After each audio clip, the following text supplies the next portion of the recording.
Hello, my name is Kate Montgomery, and I'm here today to present a case study report on our patient Jane. So some background history on Jane. Jane is a 14-year-old girl who has presented with 10 to 15 pounds of weight gain for every year for the past 6 years. This has caused her BMI to increase to 28. Jane has a family history of obesity on both her mother and father's side, and type 2 diabetes on her father's side. Her temperature, blood pressure, and heart rate are all normal. Jane has come here today to help receive nutritional intervention to help with this constant weight gain. One of the reasons we encourage nutritional intervention early in life is childhood obesity affects nearly 1 in 5 children in the United States. With entering into the obese category early on in life, this leads to many additional health issues later in life that can include high cholesterol, high blood pressure, type 2 diabetes, asthma, and heart disease. Along with physical health issues, children who are obese tend to have mental health issues, as well as low self-esteem and negative body image. We are going to try and help Jane by providing this nutritional intervention early in life so she can foster a healthy lifestyle later. As we look at Jane's labs, we see that she is within the limits for sodium and potassium. Jane's fasting glucose is excessive at 116, which is outside the normal range.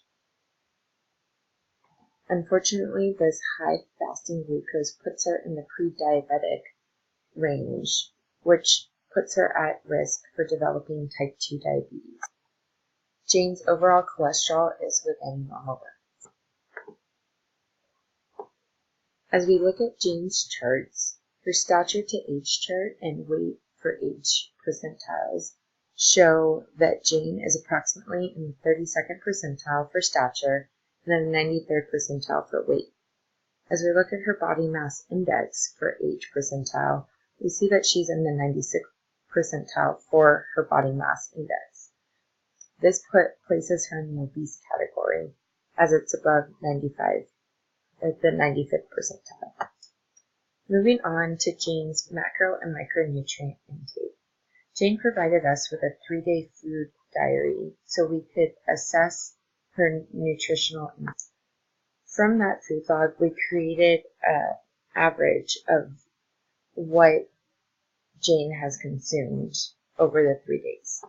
As we can see, Jane's calorie intake on a daily basis is much higher than the normal range should be for a girl her age. She is consuming almost 25 to 50% more calories than she should on a daily basis. Jane is within normal limits for her carbohydrate intake, consuming about 340 grams of carbs a day, which is within her limits of 252 to 363 grams of carbs. Jane is well above her recommended fat intake for the day, consuming about 100 grams per day, and her range is 62 to 78 grams. And Jane is well above her protein intake for the day, consuming about 80 grams, while her daily recommended intake is 59 grams. Moving on to Jane's micronutrients. Jane is consuming more vitamin A than is needed throughout the day, and with an excess vitamin A intake, we have to be concerned with symptoms such as bone pain, changes in vision, and skin changes. Her vitamin C intake is excessive as well, with the daily recommended intake at 65, and she's consuming about 100. But this is still within the tolerable limits, so it does not raise too much concern. Jane's calcium and iron intake are both within normal limits, and Jane's sodium intake is excessive at 5 grams per day, while the daily recommended intake is 1.5 grams. Not included on the slide are her amino acid intakes, which were all within the limits each day, and her vitamin D, K, and E intakes, which were all inadequate each day. With Jane not consuming enough vitamin D, we have to be cautious of deficiency, which can lead to muscle pain and weakness, but this can easily be corrected with a supplement and more sun exposure. Vitamin E deficiency is not a concern since it's very rare, but to increase vitamin E intake, Jane should consume more nuts and leafy greens. With Jane consuming such a high amount of sodium in her daily diet, we have to be concerned of long-term health effects. If she continues to consume this much sodium, it could lead to high blood pressure, heart attack, and stroke. My recommendations for Jane is a two-step program. The first step is Prevention Plus. This step provides Jane with the goals of consuming 5 servings of fruits and vegetables, limiting her sugar-sweetened beverage intake, performing 60 minutes of activity a day, and limiting screen time to 2 hours a day. After a month of making this lifestyle change, we'll move on to step 2. This is a structured weight management step, and we would involve her family as a support system. Jane would keep a food journal to document her daily intake. She would reduce her screen time to less than an hour and consume more nutrient-dense foods instead of energy-dense foods. Some goals we have set for Jane are focus on eating a balanced diet while minimizing fast food. Ideally, I would like Jane to consume 5 servings of fruits and vegetables a day, focus on lean proteins, and consume primarily whole grains. The idea is to help Jane lower her sodium intake and avoid fast food. Jane is involved with the school lunch programs, which ideally help her have a healthier lunch. This allows Jane to just focus on her breakfast and lunch and dinners to provide herself with a healthier meal. I would also include the whole family in this process, which will make the transition easier for Jane. I would like Jane to work to achieve 60 minutes of physical activity a day. This could be brisk walking, jogging, any aerobic exercise that will help increase her heart rate. And lastly, I would like Jane to switch her sugar-sweetened beverages to water. This will help eliminate the empty calories that are in sugar-sweetened beverages and reduce her sugar intake. The first intervention is weight loss through healthier eating habits. Improving eating habits and creating a healthier lifestyle will set Jane up for healthier habits in the future.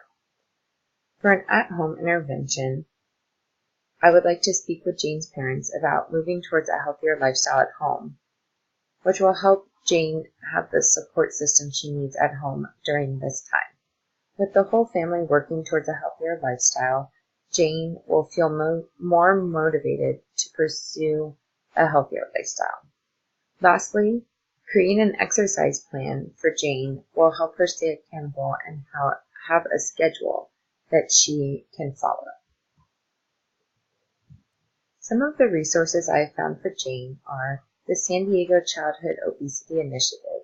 This is an online program that can help teach Jane about a healthier lifestyle. For a community-based program, the San Ysidro Health Centers provide individual and group-based clinical health education to provide youth with information on nutrition and how to create a healthier lifestyle. They also offer cooking classes for youth so they can learn how to cook healthier meals at home. And if food stamps are an option, they offer food stamp assistance. So a 3-day meal plan has been created for Jane. This includes, for breakfast, a couple different options. One is a large veggie omelet with 1/4 of a cup of cheese, a whole grain English muffin, a cup of raw strawberries, and 1 8-ounce cup of coffee with half and half in sugar, the way Jane likes it. In creating this meal plan, I tried to keep some of the foods Jane had consumed in the 3-day meal plan she gave us to make the transition a little bit easier. For lunches, she has a variety of a turkey wrap, cheese quesadilla, a peanut butter and jelly sandwich, which are all foods that a kid her age enjoy eating. But along with these foods, I've also included some healthier snack options, such as baby carrots, sugar snap peas, walnuts, and apple slices. For a snack, we have removed the chips and soda that Jane was consuming and have replaced them with higher protein options, such as an apple with peanut butter, a reduced fat string cheese and pretzel chips, or Smart Food popcorn with almonds.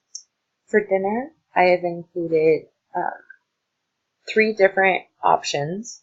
One is a 3-ounce chicken breast with brown rice and cooked broccoli. Another is a hamburger patty over a bed of romaine, no bun, with some avocado cream dressing, a baked sweet potato and steamed cauliflower. And the last option is a slice of turkey meatloaf, 1 cup of green beans, and half a cup of mashed potatoes. I've also included some lower fat dessert options, since I noticed Jane does enjoy dessert every night. These options will allow her to still enjoy that, but not have as much calories and sugar.